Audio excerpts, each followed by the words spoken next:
All right, so these are our notes on organic compounds. And the first half of this PowerPoint is going to go on to page 12, and the second half is going to go on to page 14. Since you should already have the PowerPoint written down, you're going to want to pay attention and highlight and underline and put stars by things that I tell you are important. Okay? You guys, fourth period, are getting the benefit of hearing this live. The rest of my classes, I hope they go home and listen to the PowerPoint again. It wouldn't be a bad idea, maybe if you have time, to listen through the PowerPoint again for yourselves. We're going to talk more about enzymes tomorrow. I'll save a special day just to talk about enzymes. Today we're going to kind of summarize all of the organic compound stuff. And then we'll be stamping the macromolecules from amoeba sisters as well as the foldable. All right, so in this picture here, we've got these round colored balls with lines in between them.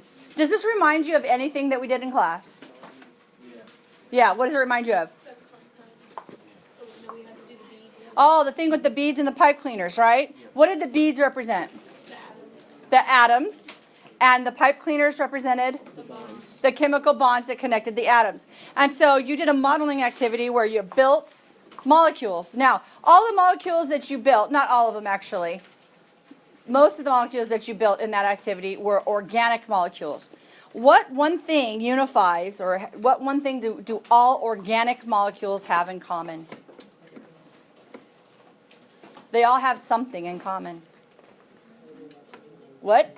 Carbon. They all have carbon in common.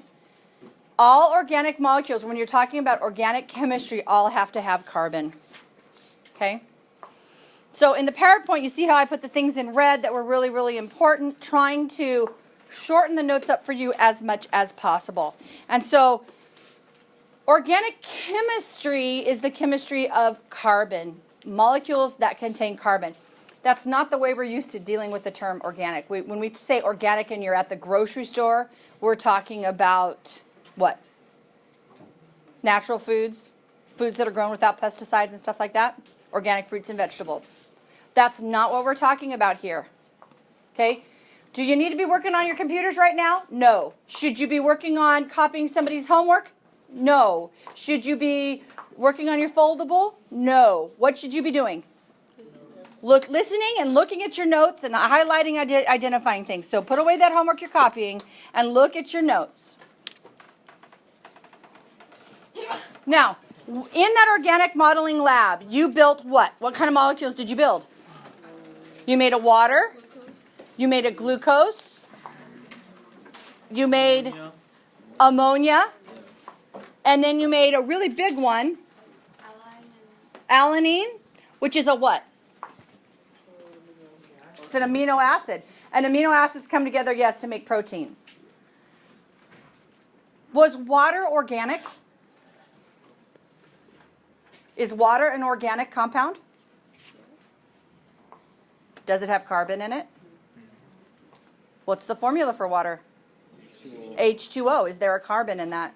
No. So water is essential to life, but it's not organic. Ammonia. NH3? Is that organic? No. Okay. So we started you out with some simple molecules, and then you made some more complex molecules. Okay? All right. So did you put that in your notes? Organic chemistry is the chemistry of carbon. And now did you go back and put a big old star by it and underline carbon?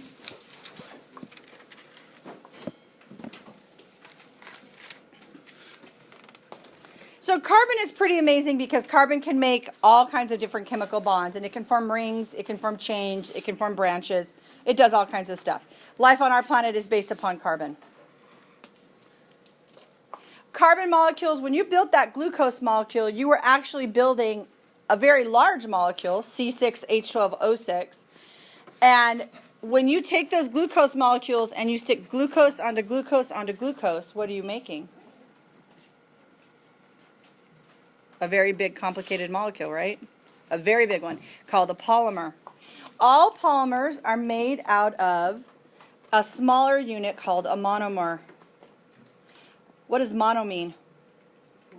One. So find the word monomer in your notes.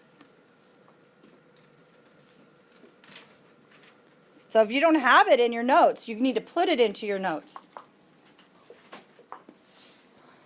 If you see terms that are in bold or red or some other color or underlined, those are usually important words that you need to make sure you capture into your notes. So mono means one and mer means part. So a monomer is a single part, a building block molecule.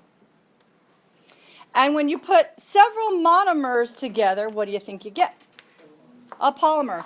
And poly means many. Many parts.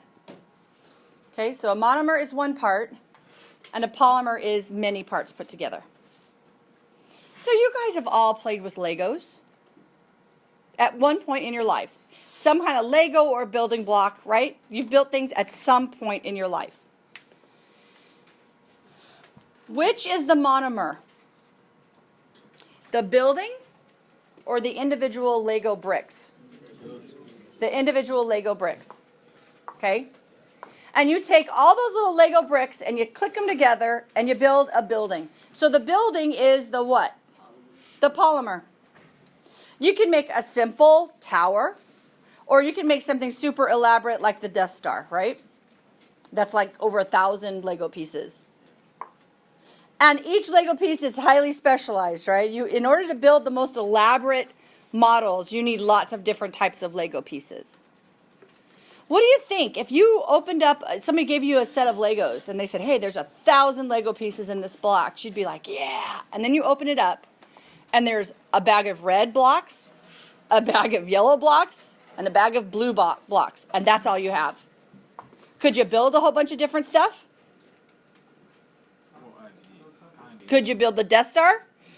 Have you ever had the experience that you're building and you just need that one special shaped block and you don't have it and you can't finish your building?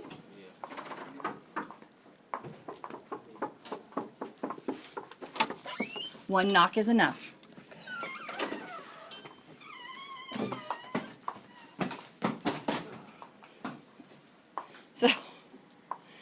So if you need one special little block, you can't build the building that you want to make because you don't have the resources that you need. So let's talk about eating and being healthy. If you don't eat, if you, let's say you only ever eat hot dogs, that's all you ever eat, are you going to be healthy? No. Is that giving your body all of the building blocks that it needs? No. You can't build all of the different types of tissues and bones and muscles and keep a healthy immune system if you're depriving your body of the building block structures, all of the monomers. Without the proper monomers, you can't make the proper polymers. Now, some of the things that we eat, we directly break them down and then use them immediately. Sometimes we break them down all the way to the atomic level and then use those atoms to build exactly what we want. On the molecule building lab, you built the water, you built the ammonia, you built a glucose, you built an amino acid. How many amino acids did you build? 2. Were you able to build the 3rd amino acid? Could you have built the 3rd amino acid from what you had in your bag? Were you able to build 3 amino acids from the supplies that you were given? No, why not? There wasn't enough. There wasn't enough beads. So, what's the connection between that and becoming malnourished? What does it mean to be malnourished? You're not healthy because, do you get the proper nourishment? No. So, if you had the only food source available to you was hot dogs, you would be malnourished. You could eat all the hot dogs you want, but you would end up becoming malnourished because your body is not getting all the building blocks that it needs. Does this click? Okay, that's what that macromolecule lab was all about, which I'm going to collect today. So make sure your name's on it and your period. So here's a picture to show you the idea of the Lego blocks and monomers and polymers coming together. And sometimes they're identical, and sometimes they're different. So this is showing the different colors of the different types of monomers. The 4 groups of monomers we had are carbs, lipids, nucleic acids, and proteins. We'll first talk about carbs and lipids. Now, this is a traditional food pyramid. Not necessarily the healthiest way to eat anymore. Because what group does it have on the bottom? It's called carbs. Okay? The basis of our food diet, they used to tell us, were carbohydrates. But now we're finding that in the United States, we eat a whole lot of carbs and a whole lot of fat. And when you eat more carbs than you need to run your body in a day, remember your body's like an engine. If you take in more carbs than you need, what is your body going to do with that excess? What's it going to do with it? It's going to store it. Store it as what? Fat. Okay, and this is why obesity is such a huge problem in the United States. Because we eat way too many carbs, and we also eat too much fat. An extra fat that in your diet gets stored as fat in your body. In fact, 1 gram of fat has 9 times the energy amount as 1 gram of carbohydrates. And we eat way too much of both. And so all of this extra stuff, your body's like, oh man, there might be a famine. I better store it. So it doesn't just pass on through you. Your body stores it as fat in case you don't get your next meal. Unfortunately, or fortunately, there's meal on every corner, right? We have so much food, we waste it. It is bad, right? So really, this is a much healthier way to eat. Notice half of your plate is fruits and vegetables.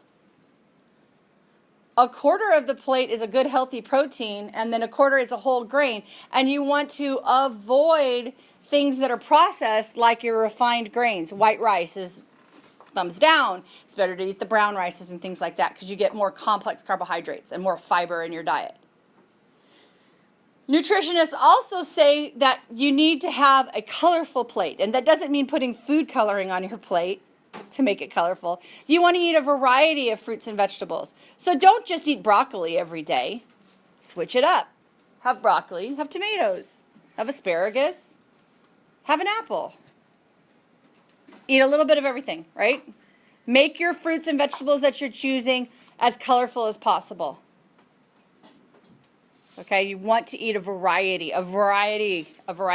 And fish. The healthiest people on this planet, the people who have the lowest incidence of heart rate, are the people that eat a Mediterranean diet, which is like fish 3 or 4 times a week. Okay? So, fish is super, super healthy. So, don't be a vegetarian, be a pescatarian. Okay? Eat your fruits and vegetables and eat fish. And eggs. Eggs are really good for you too. All right. So, carbohydrates. The elements that contain carbon, hydrogen, and oxygen. Okay? The building block is a monosaccharide. Their functions are, what's the function for a carb? Energy. It's our main source of energy. But we also have, plants use carbohydrates for structure. Insects use carbohydrates for structure also. The exoskeleton on the outside of a bug, a beetle, a fly, is a carbohydrate, a complex carbohydrate. So that's why when you step on a bug, it goes crunch and then squish, because its skeleton is on the outside. That's why you can pick up a bug that's dead and it just crumbles and falls apart, because it's rotted out on the inside, but its exoskeleton is still intact. Okay? So what do we do with the carbohydrates? We immediately break them down in our body, and then we store the extra stuff as starch in our glycogen, our glycogen in our liver. If we don't burn it all the way, it goes to fat. Okay? So they are a major, major source of energy. All of our cells have to have carbohydrates in order to function. We just get too many. The building blocks of our carbohydrates are monosaccharides. Find that word in your notes. Make sure you underline it. Okay? Find monosaccharides. So, what does monosaccharide mean? We know what mono means. 1. What do you think saccharide means? Have you ever heard of saccharin? Okay, it's a sugar. So it means one sugar. You will often see these ending in the words OSE, glucose, galactose, fructose. Okay, those are all simple sugars. When you put together 2 glucose molecules or 15 glucose molecules or 1,000 glucose molecules, you get what's known as a polysaccharide, which means many sugars.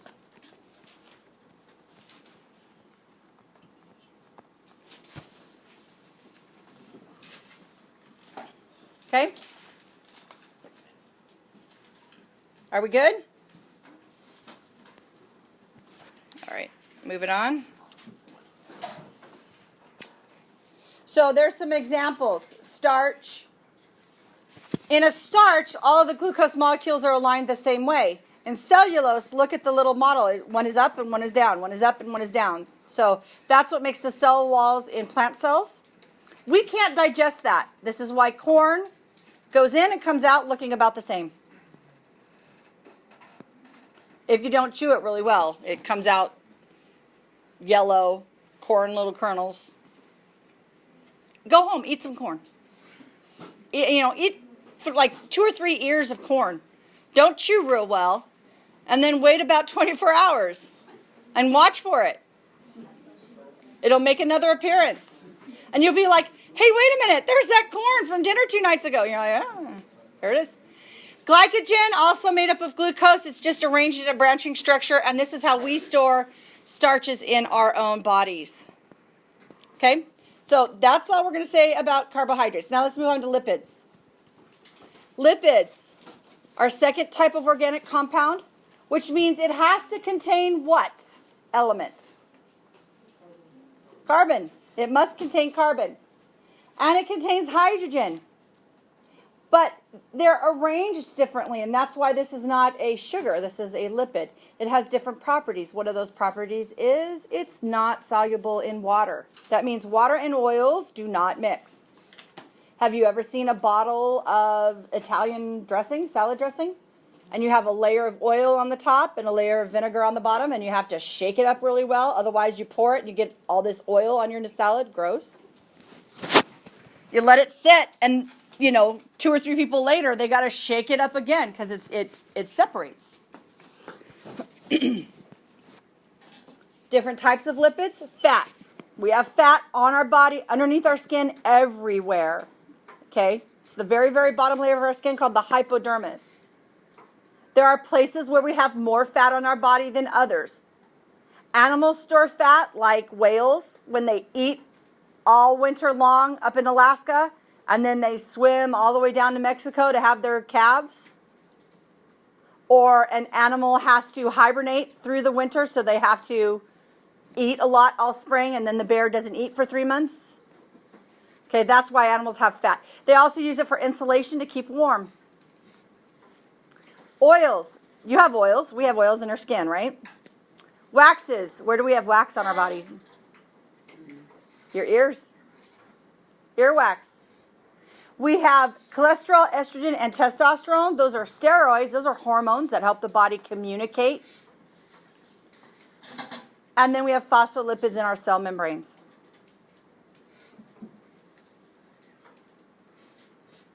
So these are all the different types of lipids, and they're all very different structurally from each other. So why do we have lipids? What's the function of lipids? I've given you the information as I talked about the different types of lipids. So tell me, what are the functions of lipids? What job does a lipid do? Energy storage, yes. What else? Why does a bird have wax on its wings? Can every bird just go in the water? Mm-mm. But some birds are specially adapted, and they basically float on the top of the water, like a seagull, right? But after the seagull gets out of the water, it has to clean its feathers and get all the water out. Otherwise, they become waterlogged, and then they sink and they drown. That's what happens to birds during oil spills. So birds have wax on their feathers to waterproof. Okay? We have energy storage lipids, biological membranes. There here on the left-hand side, you see a phospholipid bilayer. This is the layer of a membrane that goes all the way around a cell. And then this is a wax, waterproof covering, like I was saying. There are frogs, however, too, that wipe this waxy material over their skin and keeps them from drying out. Okay? All right.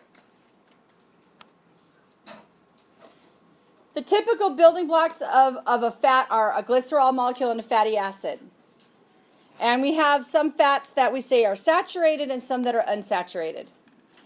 The smiley face goes with the unsaturated fats. These are the ones that are better for you in your diet. Did you have a question over there? You can wait?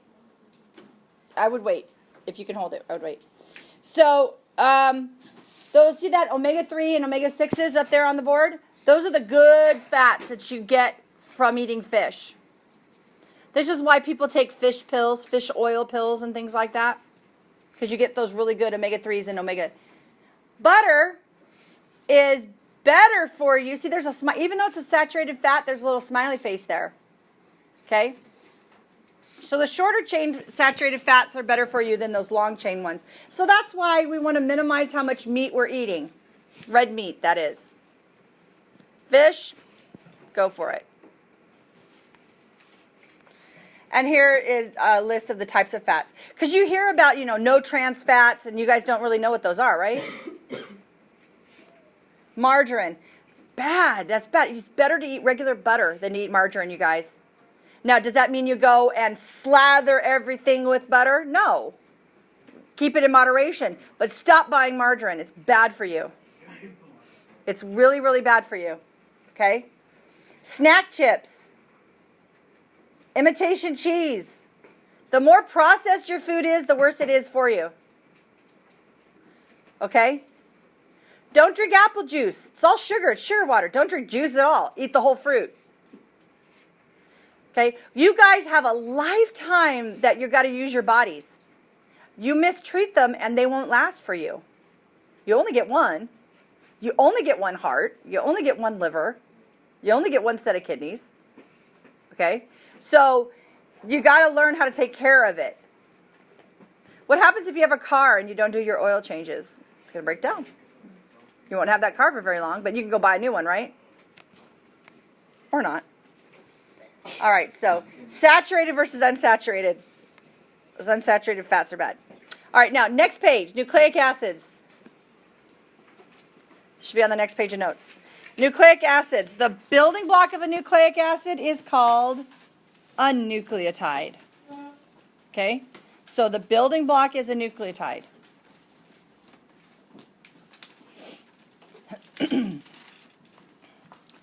What is in a nucleic acid? Hydrogen, oxygen, nitrogen, carbon, and phosphorus. So here we see a little bit, some new things. So far we've just looked at carbon, hydrogen, and oxygen molecules. Now we're looking at things that have carbon and nitrogen and nitrogen and phosphorus, which is new. You guys have heard of nucleic acids before. What's an example of a nucleic acid? DNA. Exactly, DNA. Okay, so knowing what is inside of a nucleotide, we've got a sugar, a phosphate group, and a nitrogen base. That is a nucleotide. This is what it looks like. You join a bunch of these together, and if it's a double-stranded helix, you have a DNA molecule.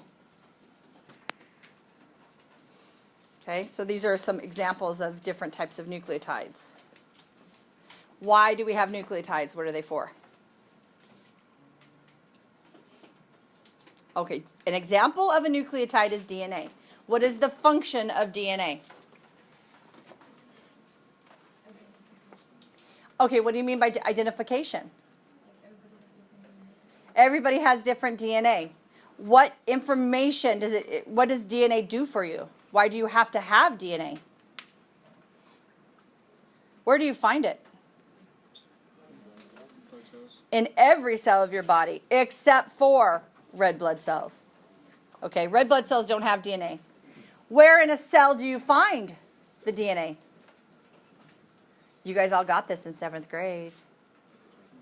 in the command center of the cell called the nucleus. Does that sound familiar now? Ever heard of the nucleus? Okay. So the function of our DNA is to store and transmit hereditary or genetic information. I think you guys understand what store means, right? To hold on to it. What does transmit mean? To give it to someone else, to pass on that information to someone else. So when you have offspring, you pass on your genetic information.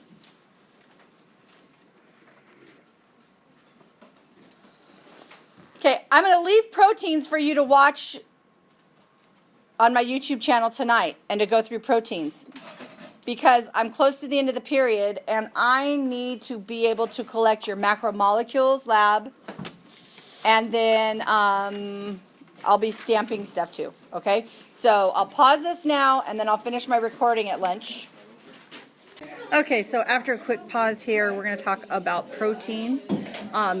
Protein, super, super important. Think about the kind of foods that you eat in order to get protein. These are going to be meat, egg, cheese, those dairy products. But there are also some vegetables that give us proteins, namely beans. So if you're a vegetarian, this is one of the really difficult ones that a lot of vegetarians don't get enough of protein. But you don't grow without protein.